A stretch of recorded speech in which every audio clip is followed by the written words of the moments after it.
तो दोस्तों स्वागत है आप लोगों का हमारे इस चैनल पे। इस चैनल पे आज से हम मेरी लिखी हुई फिक्शनल कॉमिक्स अष्ट शक्ति के बारे में जानेंगे और एक अलग यूनिवर्स को देखेंगे मेरे नज़रिए से, जो कि ना तो इससे पहले आपने कभी सुना होगा ना ही कहीं देखा होगा। और दोस्तों ये जस्ट एक पॉडकास्ट वीडियो होगा, मतलब इसमें आपको कोई कैरेक्टर्स फ़ोटो वीडियोस नहीं दिखाए जाएंगे, जस्ट आपको स्टोरी सुनाई जाएगी जैसे हम बचपन में सुनते थे। उस टाइप से ही हमें आपको यहाँ पे स्टोरी सुनाएंगे। आपको बस कैरेक्टर को फील करना है, उनको ध्यान से सुनना है ताकि आप चीज़ों को अच्छे से समझ पाएँ। अब जब बाकी चीज़ें मैंने आपको बता दी है तो चलिए वीडियो को शुरू करते हैं बिना किसी देरी के। तो दोस्तों हमारी कहानी की शुरुआत होती है आज से कई हज़ारों साल पहले कोडार नाम के प्लैनेट से, जहां हमें दो गांव के शख्स आपस में बात करते हुए दिखाए जाते हैं। वो दोनों शख्स आपस में बात कर ही रहे होते हैं कि तभी वहाँ पे एक जोरों की लाइटनिंग स्ट्राइक होती है और हम देखते हैं कि ये कोई आम लाइटनिंग स्ट्राइक नहीं थी। इससे पहले वो दोनों शख्स कुछ सोच पाते कि तभी वो किसी बड़े से जानवर को अपने सामने देखते हैं और इससे पहले वो दोनों शख्स कुछ कर पाते वो बड़ा सा जानवर उनके सामने आ जाता है और पलक झपकते ही उन दोनों को खा जाता है। और तब हमें पता चलता है कि वो जानवर कोई और नहीं बल्कि इकारासुर है। दोस्तों इकारासुर कई लाखों सालों से जिंदा एक वो असुर है जो कई तरह का जादू टोना जानता है, अपने रूप को किसी भी रूप में बदल सकता है और अपने साइज को भी छोटा बड़ा कर सकता है। और इकारासुर को शक्तियाँ मिलती हैं लोगों के डर से, जो जितना डरेगा इकारासुर उतना ज़्यादा ताकतवर होगा। और इस समय इकारासुर हुक्म मान रहा था नर्क के देवता क्राचा का, जिसका सिर्फ एक ही मकसद है, इस पूरे यूनिवर्स को ख़त्म करना और काल को उसकी कैद से आज़ाद करना। और दोस्तों हम देखते हैं ये सारी घटनाओं को कई ब्रह्मांड दूर से कोई शख्स देख रहा होता है।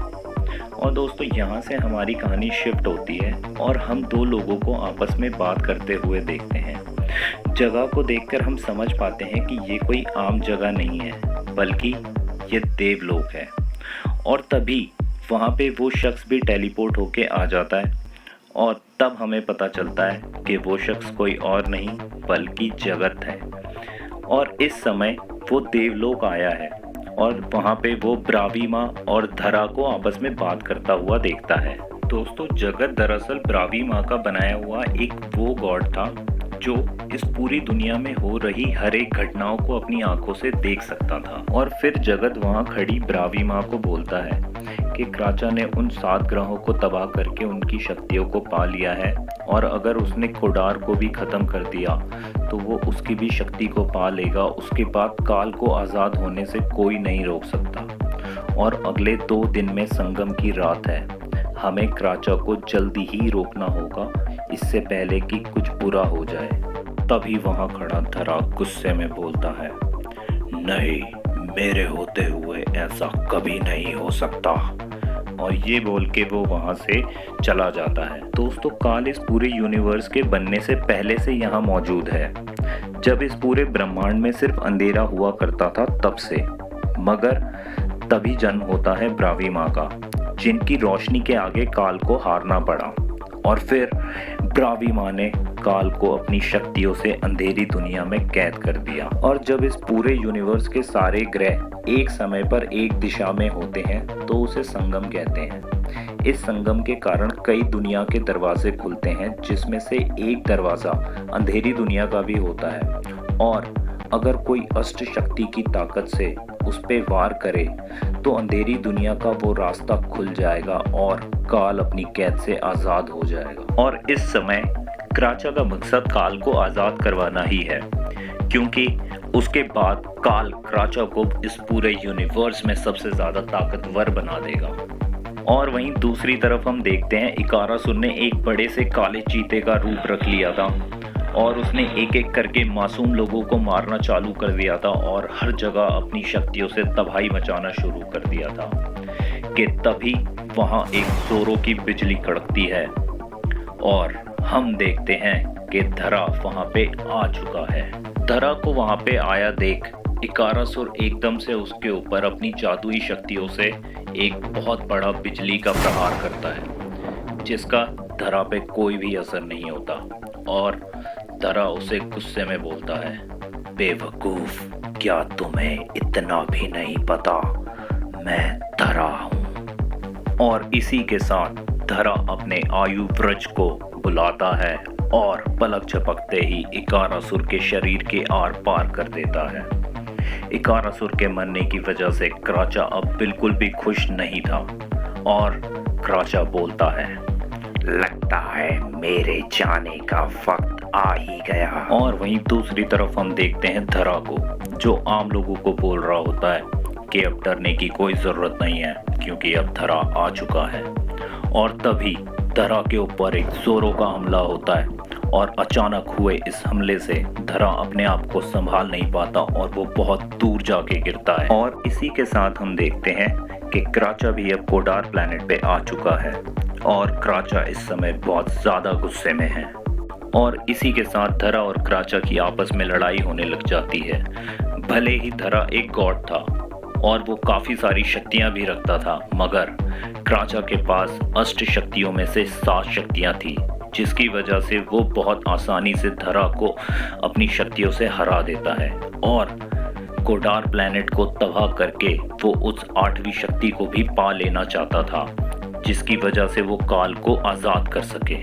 और हम देखते हैं कि क्राचा अब धरा पे भारी पड़ रहा था और इसी के साथ क्राचा धरा पे एक जोरों का वार करता है, जिसकी वजह से धरा वहीं नीचे गिर जाता है। और इस समय धरा की हालत बहुत ज़्यादा खराब हो चुकी थी। धरा ज़मीन पे जख्मी हालत में पड़ा होता है। तभी उसके पास क्राचा आता है और बोलता है, क्या तुम्हें कभी एहसास हुआ है कि ज़रूरत से ज़्यादा शक्तियाँ कितना अच्छा महसूस कराती हैं? क्या तुमने कभी सोचा है कि ब्रावी माँ को इतनी शक्तियाँ कहाँ से मिली? हा हा हा हा हा। तुम्हें कहाँ ही पता होगा, तुम तो उनके लाडले बेटे हो ना, जैसा वो चाहती थी। उन्होंने हमेशा तुम्हें रोशनी में रखा है ना, इसलिए तुम असली ताकत को नहीं जानते, मगर मैं जानता हूँ क्योंकि मुझे उन्होंने हमेशा नर्क में पाला है। और धरा से बात करने के बाद हम देखते हैं कि क्राचा ने धरा से उसकी सारी शक्तियाँ छीन ली है और क्राचा धरा से बोलता है, हा हा हा हा हा, ये लो, अब तुम्हारी शक्तियाँ तुम्हारी भी नहीं रहीं। दोस्तों, ब्रावी माँ अच्छाई और बुराई दोनों की शक्तियों को रखती थी और जब ब्रावी माँ ने इस पूरे यूनिवर्स को बनाया था, तब उन्होंने 3 ऐसी चीज़ों को बनाया जिससे इस पूरी दुनिया को आगे बढ़ना था: भगवान, शैतान और इंसान। भगवान ये वो लोग होते थे जो स्वर्ग में रहते थे और बुरी शक्तियों से इस पूरे ब्रह्मांड की रक्षा करते थे और यहाँ के सारे डेमीगॉड्स हुक्म मानते थे स्वर्ग के राजा धरा का। शैतान ये वो लोग होते थे जो नर्क में रहते थे और इन लोगों का काम था इस पूरे ब्रह्मांड में हर जगह तबाही मचाना और आम लोगों को मारना, ताकि ये लोग उनकी आत्माओं को लेकर क्राचा को दे दें और क्राचा उससे और भी ज़्यादा ताकतवर हो जाए। इंसान ये वो लोग थे जिनके पास कोई भी शक्तियाँ नहीं होती थी और ना ही ये लोग इतने ज़्यादा विकसित थे। इनकी ज़िंदगी भी कुछ समय के लिए ही होती थी, उसके बाद ये लोग मर जाते थे। दूसरी तरफ हम देखते हैं क्राचा ने धरा की शक्तियाँ भी अब उससे छीन ली है और अब वो वहाँ मासूम लोगों को मार रहा है। और वहीं दूसरी तरफ जख्मी हालत में पड़ा हुआ धरा ये सब देख रहा होता है कि तभी वहाँ एक पोर्टल खुलता है और वहाँ पे आती हैं ब्रावी माँ। और अब तक क्राचा ने काफ़ी मासूमों की जान ले ली थी और काफ़ी ज़्यादा तबाही मचा चुका था और ये सब देखकर ब्रावी माँ उसे ये सब रोकने के लिए बोलती है और वहाँ खड़ा क्राचा उनकी तरफ देखता है और बोलता है, मैंने आपको अपना सब कुछ माना था माँ, मगर आपने मेरे साथ क्या किया?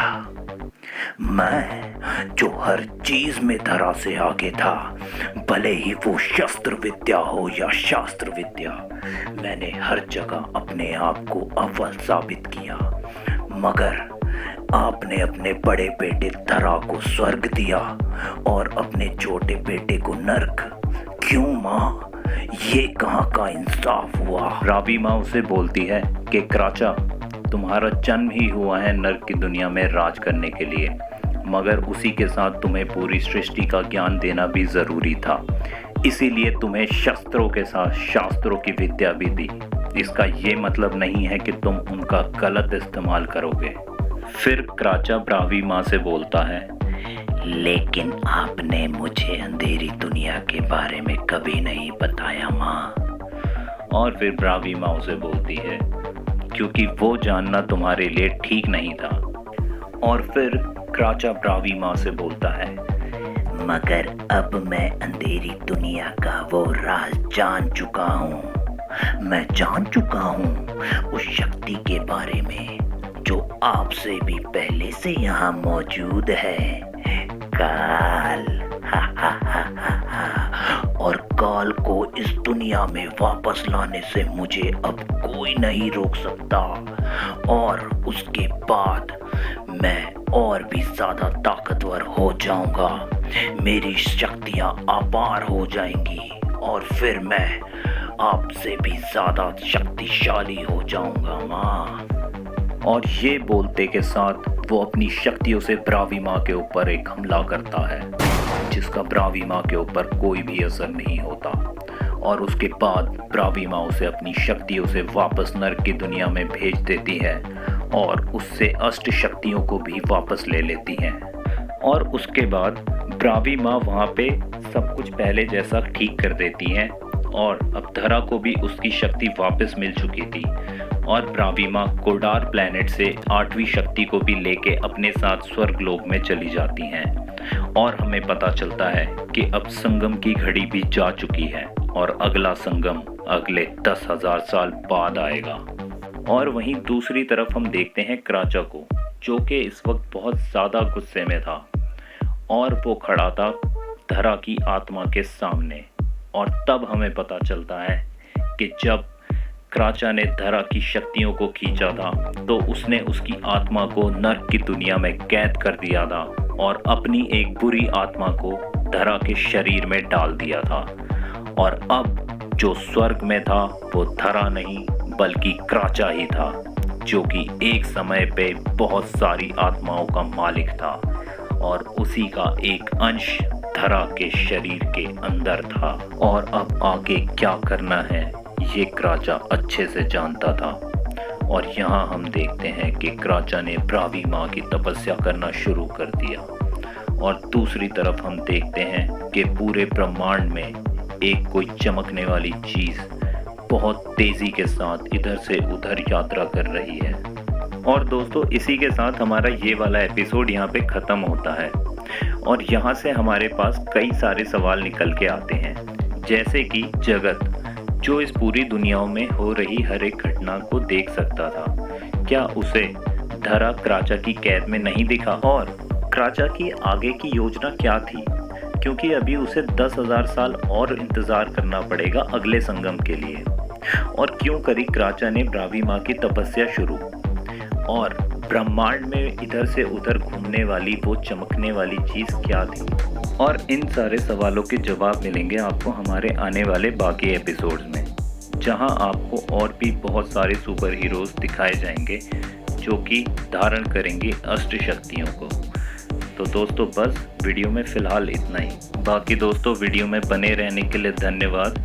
वीडियो आपको अच्छी लगी हो तो प्लीज़ वीडियो को लाइक, चैनल को सब्सक्राइब और बेल आइकन को प्रेस ज़रूर कर लीजिए, ताकि हमारे आने वाले एपिसोड्स को आप कभी भी मिस ना करें। थैंक यू दोस्तों।